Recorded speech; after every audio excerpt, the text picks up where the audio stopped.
Welcome. Welcome to another No Speed Limit 360. I'm Chris Vega, And this is Rafa Canseco. welcome.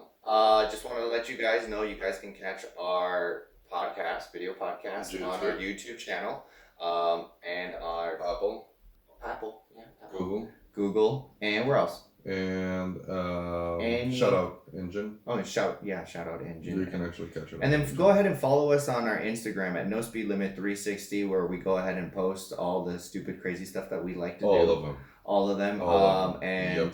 occasionally accidents that happened when we're working on Yeah. cars. We'll talk about that later. Yep. So But, first things first. Sunshine here got a dump pipe. I did. And that's actually almost, well, actually with the engine, that's all you're going to do to the engine, right? With Not Ford. the Focus ST. Okay, with the Ford Focus ST, basically I am now stage 3. Yeah. Everything you can pretty much do as to bolt-ons to go ahead and make the car stage 3. I have not, and I don't really want to upgrade the turbo to a big one. It's still daily driver. It's still still daily driver. But I That's would the like part. to do flex fuel.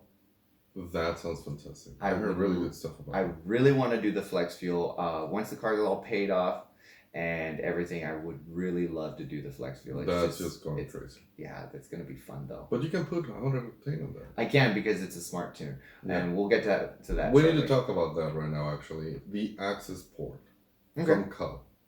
That's the best thing ever invented, I think, until now for Yeah. tuners. That's like the revolution of like tuning to another level. Yes, because it's basically this into a nothing. It's tiny just a little tiny tuner. handheld little component that does amazing And it's plug and magical play. tricks. Plug and play. Yeah. So now the new cars, for example, Cobb, we have our notes here.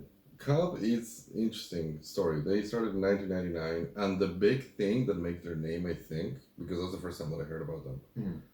When the Skyline came out, they said that thing was not going to be able to be cracked. The tune. The The tune. ECU. No one can hack or no one can crack the ECU So we code. can make modifications. Yeah. And these guys did it. They so did they it. claim it, and they got the badge, they got the name, and now they're like, they advance a lot. I mean, I got the Cobb tuner with the Mazda Speed 3. Yeah.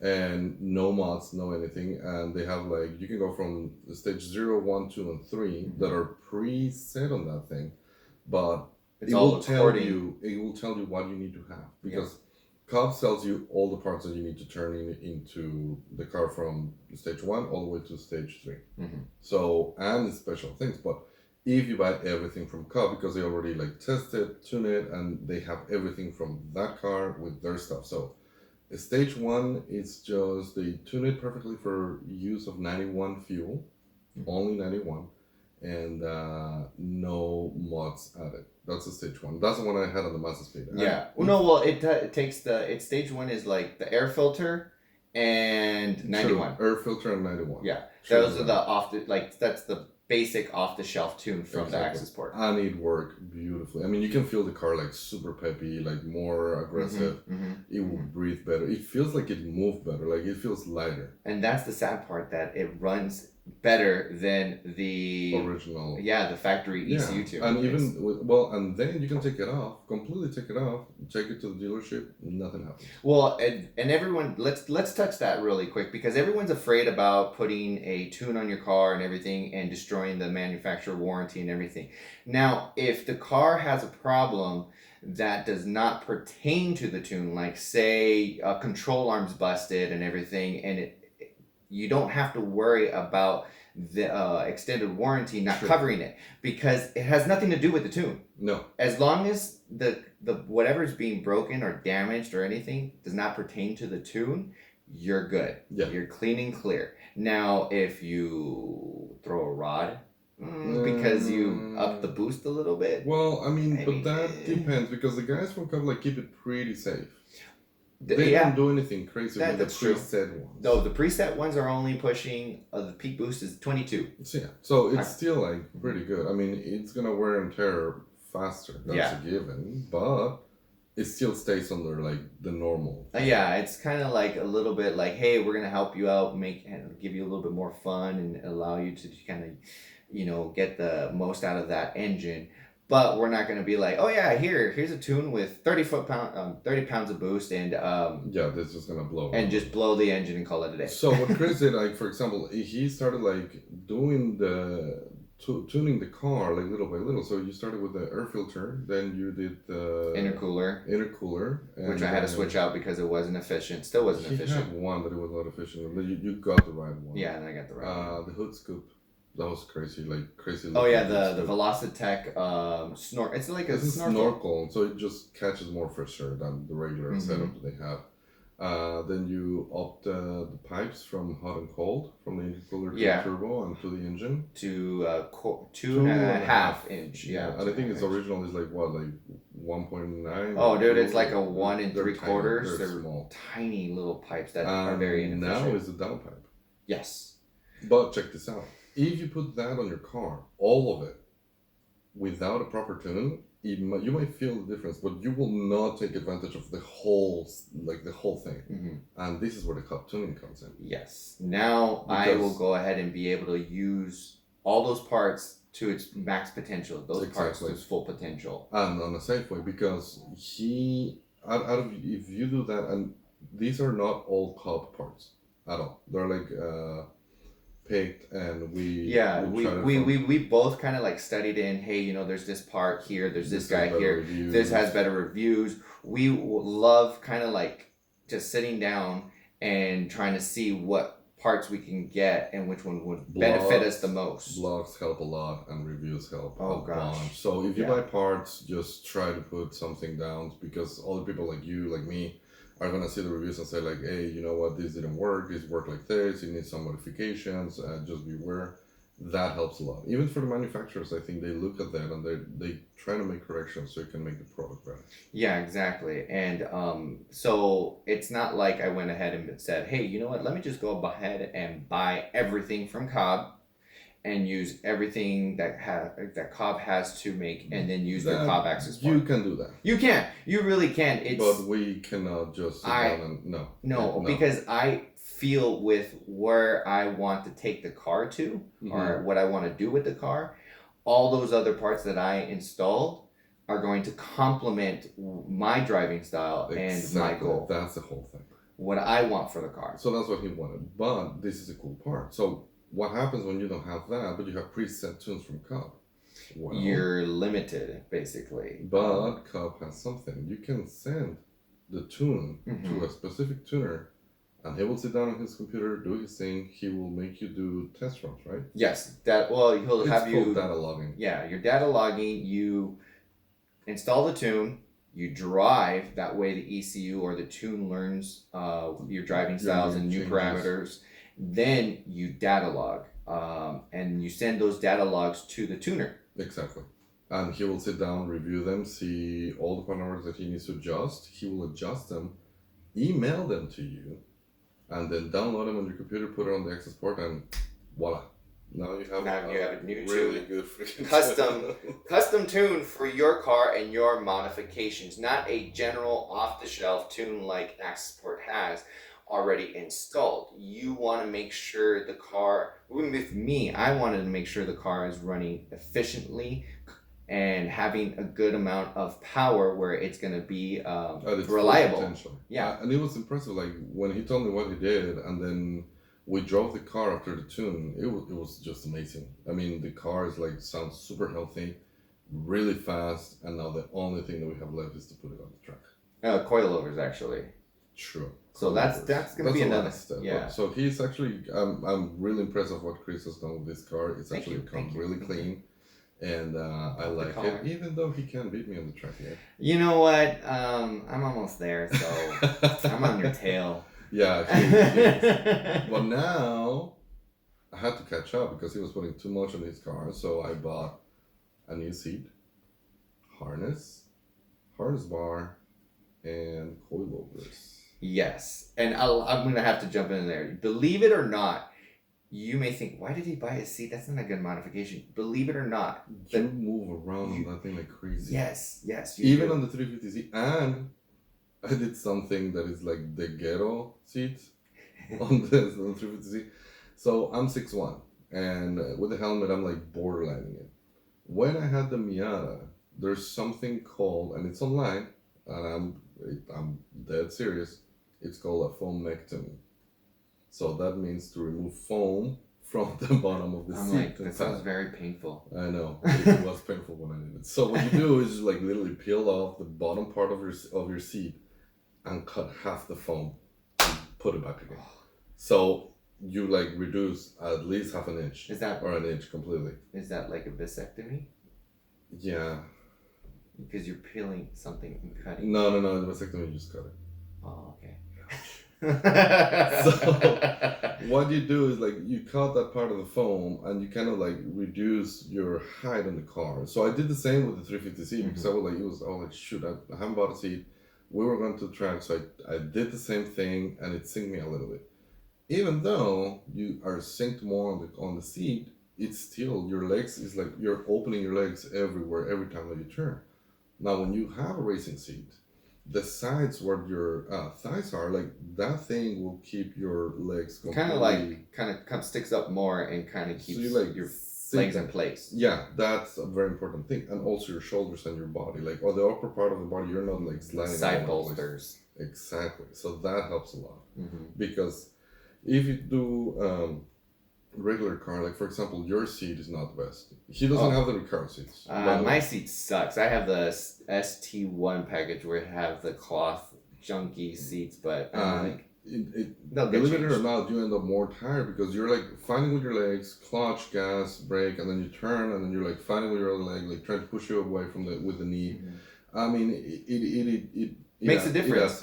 Because you're spending time trying to adjust yourself and do this, other than focusing what's in front of you, what next turn is coming up, and what you need to do. Exactly. So it's actually pretty good. So racing seat was an upgrade, and I counted it as an upgrade, and obviously safety comes with it. So the 5-point harness. So, but yeah. So now let's get back to the axis part because that's what we were. Okay, sorry. I just had to show off. I know. But that's why we were doing all these modifications and everything to kind of figure out what we can do, and because it's basically a friendly competition that we have going on between each other. True. He taught me a lot, and he still teaches me a lot every time we go to the track. And so all these modifications we do is just to not only better the car, but to better ourselves and get better lap times at the end of the day. And actually you can get the full potential of the car. I know a lot of people say that the best thing to do for the track is just seat time. But I mean, because we're like this, we cannot keep the car stopped. It's impossible. Which is the reason why I went with all those modifications and bought the Axis Port tuner. So with the Axis Port tuner, I went ahead, I installed the Stage 1 Zero tune because that's what the tuner recommended for me to do. That was the first one, yeah. And that was Stage 0. Stage 0, on the Axis Port tuner, like he said, there's multiple tunes on there off the shelf, but one of them is Stage 0. Stage 0 is very similar to the manufacturer tune, but it's a little bit more peppy. Yeah, just a little smidge. Yeah, they kind of. It's like a little improved. Like, hey, you know what? It's doing this here, does that. So and if you drive it normal, because that's how I had it on my car, like just on a Stage 0 all the time, it actually gets better gas mileage. Yes. Oh my gosh, yes. Impressive. Yes. Okay, so the Ford Focus only gets like maybe 250, 60 miles per tank full. Dude, I was getting a 285 just if daily driving, not boosting. I got like 30 miles more, which is on the Mazda. I was averaging 25 miles to the gallon. More from like original was like 22, 21 I will get. And then like on my daily commute, I changed to Stage 0 and I was getting 25 miles to the gallon. So you got like about 4 or 5 miles gain with per mile. And I drove a lot of freeway, so that's why it cranked up too much. But I mean, in city, like you drive, it's probably like 1 or 2. Yeah. So that made the difference. Dude, it made a big difference, and it was amazing. It's insane on how that little thing does so much better than. For parts. I know, right? I'm saving gas. Oh my God! Don't even get me started with those stupid. I spent $4.57 on 91 today. I drive an electrical. But anyways, so the access port is just allows you to get the car's most potential power wise, and to be able to use it, on a daily actually. Yeah. I mean, you can go super crazy and be like, okay, we're gonna do this and just that. But I went ahead and made sure that the car, my car, is just tuned well enough that way I can have a lot of fun on the track and have some well-spirited driving without destroying the reliability of it. And Yeah, everything. it is super reliable. It is actually very well, like how he built it. Like he found the most the balance between like not crazy, like let's change the turbo to the biggest one we can find. So it's still original bottom, original top end, like original turbo, but just he made it more efficient on all the aspects. And the crazy thing, it's so easy to use. It's really very easy to use. The V3 tuner is so easy to use. The access port tuner is so easy to use. There's like 1,000 videos how to move. There's so many videos, but it's just like easy to use just because you have a larger screen. You have a lot more things that you can monitor. As to the gauges that you want to view and what the car is doing and everything. And then everything's all explained. I mean, unless you need reading glasses, I mean, it is kind of small font. Yeah. But no, I mean, it's perfect. That thing is one of the best tunes I've ever seen. And yeah, I mean, it's a great little thing that you can have for your Subaru, Porsche, Audi, Subaru, Porsche, BMW. I mean, Ford. And then you can go ahead and unmarry it. You're like, if you're gonna sell it, you can just unmarry it and just get it on your other car. Yeah. And the cool thing, it's like, okay, I'm gonna install this tune, and then oh man, I want to sell the car. What am I gonna do? It has this tune. No, that little sucker saves the OEM factory tune onto it. So when you pushes it back in. Yeah.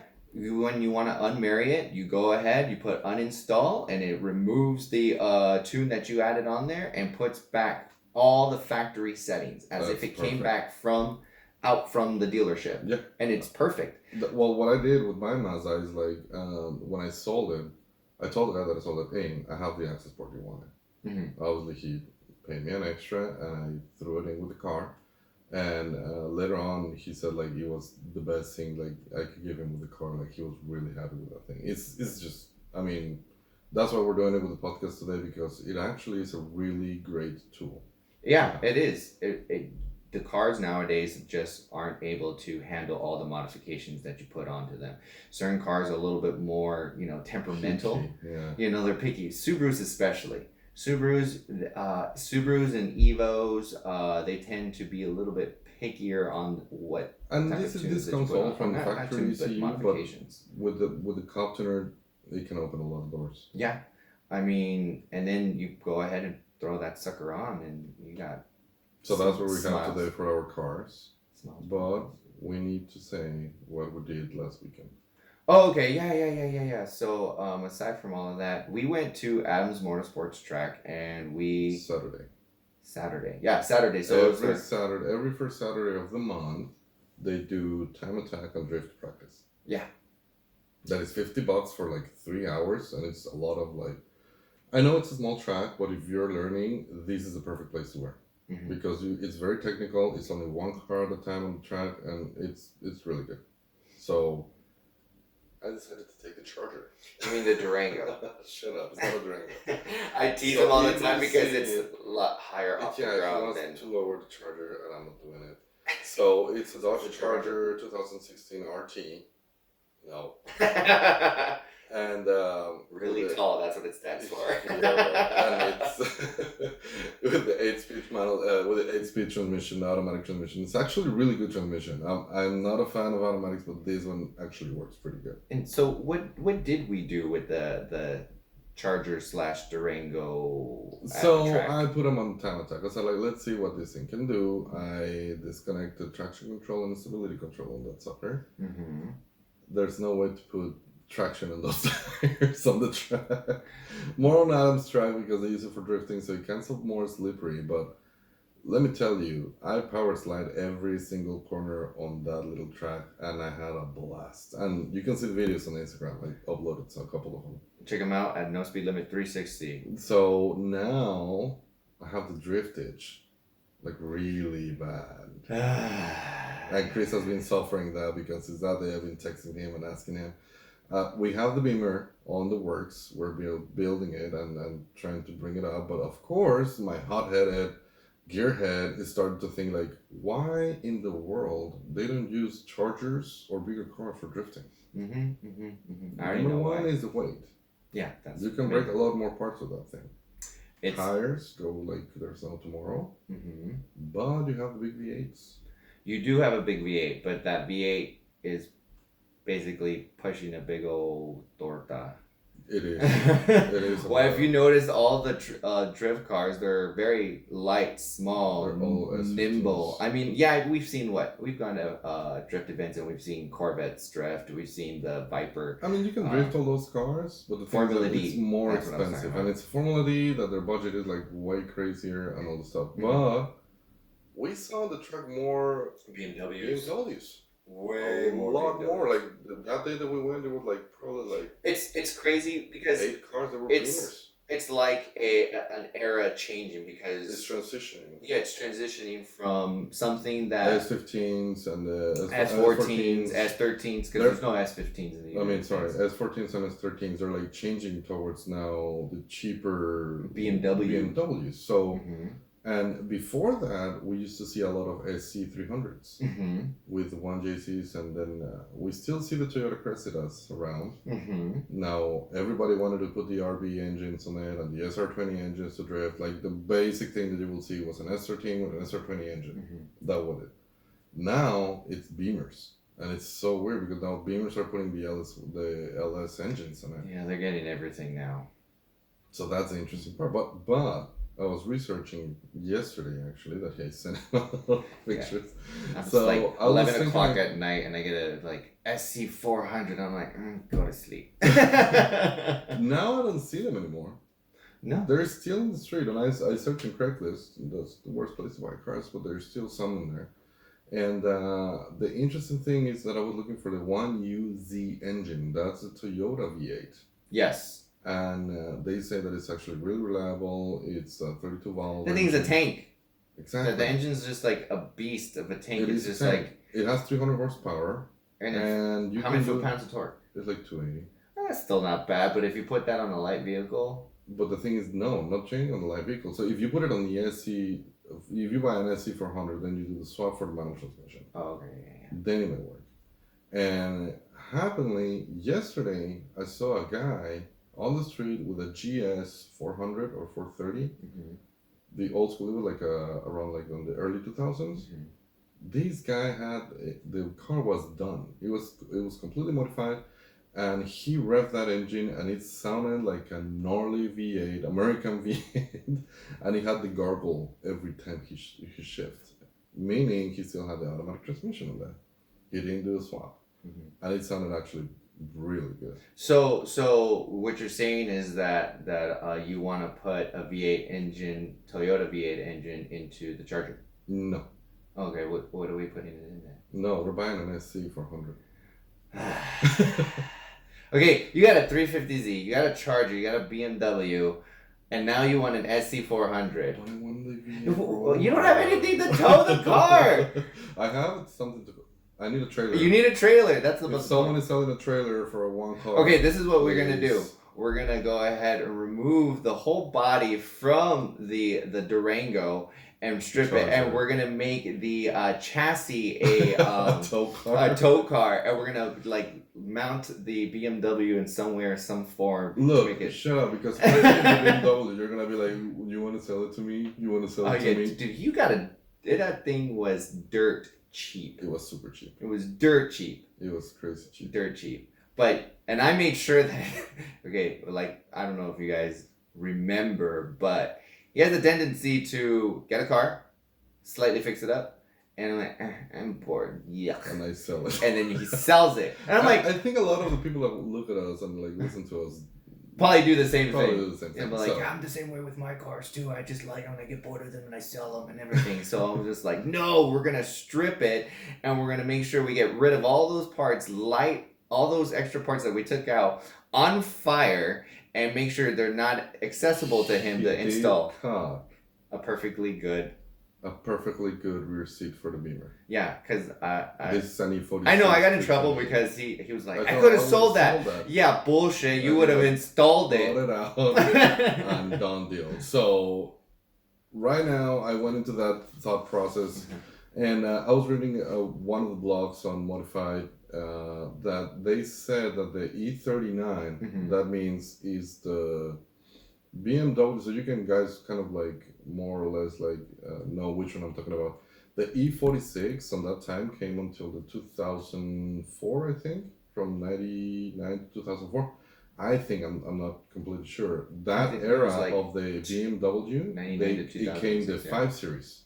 The 5 Series E39 with the V8 engine, they say is like one of the best cars to drift because of the long base. Again, it's a cow. It's 39. Yeah, but it's still a lot lighter than the Charger. True. And it's way more nimbler. Has more horsepower. Yeah, but that's easy to fix. I know. I mean, and then when you're learning how to drift, you really don't need a 500 horsepower power beast. But I mean, on this one you can actually. For some reason, I was about to say $500 beast. No, it's not. It's way more than that. So it is like the Beamer comes with a manual transmission, and to do the swap on that thing is actually pretty easy. Yeah. Because you just need to get the ECU from the manual transmission 540 and the clutch and the transmission, done deal. And not only the most difficult part with any swap or anything is just how expensive you want to go, what type of route you want to go. That's true. So it's easier just to find one already done. But I think that's also another option to have like pretty good horsepower and easy car to make into a drift monster. I mean, but I'm guessing we're gonna start seeing those soon. Dude, we're already seeing them. All the BMWs are out on the track all the time. All 3 Series. They are 3 Series. And on the drift scene, we haven't seen those too much. Nope. Every time we go to like I said, Adams, you see the S14s, you see the S13s. For those of you who do not know what an S13 or an S14 is, it's just a 240SX. 240SX from Nissan. Yeah. Okay. They're different chassis. They're different. The S13 is the one with the pop-up lights, and the S14 is the one with the like squinty eyes. Yeah, the just regular looking, non-unique eyes. So I mean, we'll keep you posted into this because we're running out of time. But we'll keep you posted on this thing with the drifting. But now I'm focusing more on just finishing the 350C and starting the Beamer for drifting. No. So the next time you join us on our podcast, we'll be talking about how you got rid of the BMW and got another car. I hope not. Oh, I know it's gonna happen. Why? I'm gonna freaking. Well, please follow us on No Speed Limit 360 on our Instagram and our YouTube. Thank you. Thank you for all. Thank you all for joining. Thank you very much. Thank you. Appreciate it. Can't help No Speed Limit 360. 360. Out.